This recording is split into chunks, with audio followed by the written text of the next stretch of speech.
information. Amoaka ny Madagasikara ao anaty fantrana no iraka nampanaovina pastora Mayol. Tsy manery izay tsy makasitraka azy izy, malalaka amin'ny safidy ny malagasy ka anjarany tsiraray ny mandinika na hanova ny tantaram-pirenena na hijana amin'izao zava-misy iainantsika amin'izao. Dia mandeha ny resaka vazivazy hoe rehefa tsy tia ny laly sy pasteur Mayol mpanao politika ihany averenao fa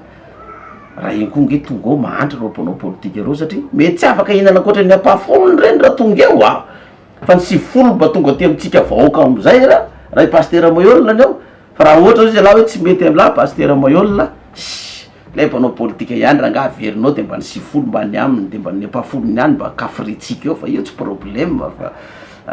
samy manana ny safidy ny olona mariny zany hantra tokoa nge ny mpanao politika raha ohatra ka izay tokoa no ampiariny. Efa fantatra avokoa raha tsy makasitraka azy satria ho betsaka ireo very tombontsoa eny fa na dia kristianina aza. Tsy anaky an'izany ny mpanao politika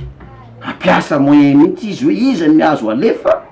aty amin'ny tambajotra ny serasera rehetrarehetra ty anaratsy sy anapotika ny pasteur Mayol io fa sy mbety ny finanantsika ny mpanao affaire maloto sy ny mpanondrana rena tsokotsoko sy ny sisa dia efa tsy mila pasteur Mayol zany tsy mila anazy zany olona zany satria nahoana very tombontsoa ao izy amin'ny affaire sy ny kolokolo sy ny fanondranana rena atsokotsoko sy reny karazana insécurité dahalo manafika sikidina pinina reny nge mpanambola-dola nge no andamosony reny Tsy vao izao nisy fankalana mpitondra fivavahana hitondra firenena fa efa tamin'ny andron'i Jesosy Kristy ka tsy dia mahagaga azy loatra kanefa anafaka mivoaka amin'ny fangejana no iraka nampanaovina azy. Za tsy gaga raha mpivavaka koa contre ana kristianina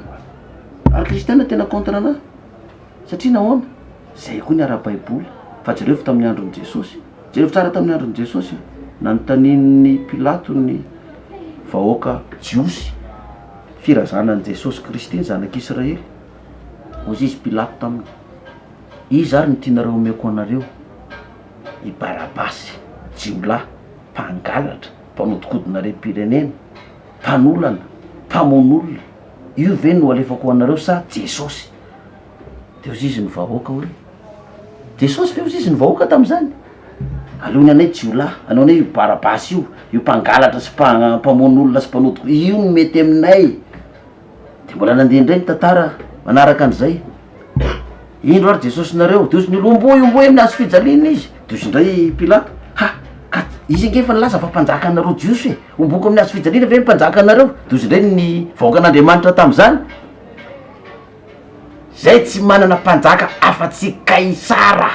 zao ny imaziny zany zay tsy mila mpanjaka mpitondra fivavahana fa mpanao politika Kaisara mpanao politika mpitondra fanjakana izy amin'ny Romanina zay ozy izy ny vahoaka mpivavaka tamin'izany tsy manana mpanjaka afa-tsy Kaisara izahay fa zay tsy mila mpivavaka hitondra ny fanjakanay.